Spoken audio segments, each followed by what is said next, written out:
आज की कहानी एक ऐसे यतीम बच्चे की है जिसकी एक मासूम दुआ ने एक ताकतवर बादशाह को इतना रुला दिया कि उसकी पूरी जिंदगी बदल गई। कहानी को आखिर तक जरूर सुनिए क्योंकि इसका अंत आपके दिल को छू जाएगा। बहुत पुरानी बात है। एक विशाल और समृद्ध सल्तनत थी जहां सुल्तान हमजा नाम का बादशाह राज करता था। उसके महल सोने चांदी से सजे हुए थे, उसके खजाने हीरे जवाहरात से भरे हुए थे और उसकी सेना दूर दूर तक मशहूर थी। लोग उसकी ताकत से डरते थे, लेकिन समय के साथ बादशाह के दिल में घमंड आ गया। अब वह गरीबों और बेसहारा लोगों की बात कम ही सुनता था। उसे लगता था कि उसकी सल्तनत की तरक्की ही सबसे बड़ी चीज है। एक दिन बादशाह ने अपने वजीरों के साथ शहर का दौरा करने का फैसला किया। सड़कें साफ कर दी गईं। लोगों को आदेश दिया गया कि बादशाह के गुजरने पर सम्मान से खड़े रहें। पूरा शहर उसका इंतजार कर रहा था। उसी शहर के एक कोने में एक छोटा सा यतीम बच्चा रहता था। उसका नाम अब्दुल्लाह था। कुछ महीने पहले उसकी माँ बीमारी के कारण दुनिया से चली गई थी और उसके पिता तो बचपन में ही इंतकाल कर चुके थे। अब दुनिया में उसका कोई अपना नहीं था। वह कभी मस्जिद के आंगन में सो जाता, कभी किसी दुकान के बाहर। कभी कोई खाना दे देता तो खा लेता, वरना भूखा ही सो जाता। लेकिन उसके पास एक बहुत बड़ी दौलत थी, अल्लाह पर पूरा भरोसा। हर नमाज के बाद वह हाथ उठाकर दुआ करता, या अल्लाह मुझे कभी अकेला मत छोड़ना। एक दिन जब बादशाह का काफिला शहर से गुजर रहा था, तब अब्दुल्लाह भी भीड़ में खड़ा था। उसके कपड़े फटे हुए थे, चेहरे पर थकान थी, लेकिन आंखों में उम्मीद थी। जैसे ही बादशाह उसके पास पहुंचा, अब्दुल्लाह ने जोर से आवाज लगाई, बादशाह सलामत। सिपाही तुरंत उसकी तरफ दौड़े। चुप रहो, लेकिन बादशाह ने हाथ उठाकर उन्हें रोक दिया। उसे बोलने दो।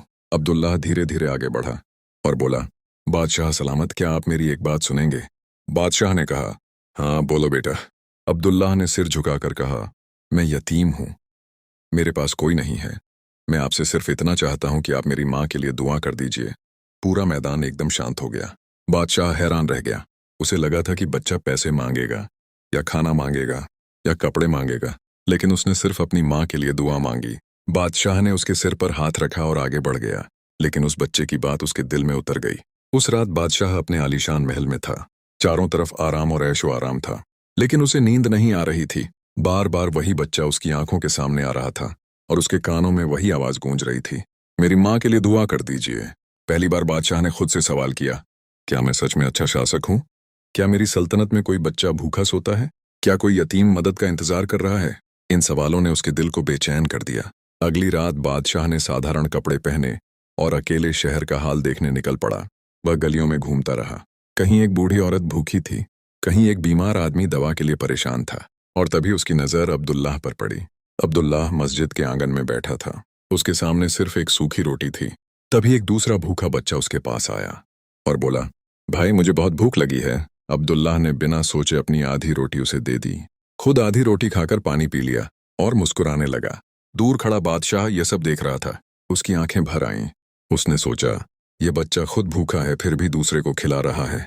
उस रात अब्दुल्लाह ने नमाज पढ़ी, फिर हाथ उठाकर दुआ करने लगा। बादशाह चुपचाप उसकी बात सुन रहा था। अब्दुल्लाह रोते हुए कह रहा था, या अल्लाह मेरी माँ को जन्नत नसीब फरमा और हमारे बादशाह को नेक बना दे, ताकि कोई भी यतीम उदास न रहे। यह सुनते ही बादशाह का दिल कांप उठा। उसकी आंखों से आंसू बहने लगे। वह सोचने लगा, मैं इतना ताकतवर हूँ, लेकिन यह बच्चा अपनी परेशानी के लिए नहीं, मेरे लिए दुआ कर रहा है। कई वर्षों बाद पहली बार बादशाह रोया था। अगली सुबह पूरी सल्तनत में नया फरमान जारी हुआ। हर यतीम बच्चे के लिए खाने और शिक्षा का इंतजाम किया जाएगा। गरीबों और बीमारों की मदद के लिए खजाना खोला जाएगा। जालिम अधिकारियों को उनके पदों से हटाया जाएगा। पूरी सल्तनत हैरान थी। लोग सोच रहे थे कि बादशाह में इतनी बड़ी तब्दीली कैसे आ गई, लेकिन कोई नहीं जानता था कि इसके पीछे एक यतीम बच्चे की दुआ थी। कुछ दिनों बाद बादशाह ने अब्दुल्लाह को महल में बुलाया। अब्दुल्लाह डर गया।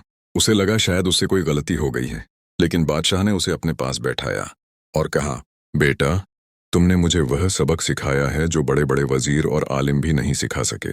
अब्दुल्लाह हैरान रह गया। बादशाह की आंखों में आंसू थे। उसने कहा, तुम्हारी दुआ ने मुझे जगा दिया। फिर बादशाह ने उसकी पढ़ाई और परवरिश की पूरी जिम्मेदारी अपने ऊपर ले ली। साल गुजरते गए। अब्दुल्लाह बड़ा हुआ। उसने इल्म हासिल किया और एक नेक, ईमानदार और सम्मानित इंसान बना। जब लोग उससे उसकी कामयाबी का राज पूछते तो वह मुस्कुराकर कहता, जब दुनिया में कोई अपना ना हो तब अल्लाह पर भरोसा कभी मत छोड़ना।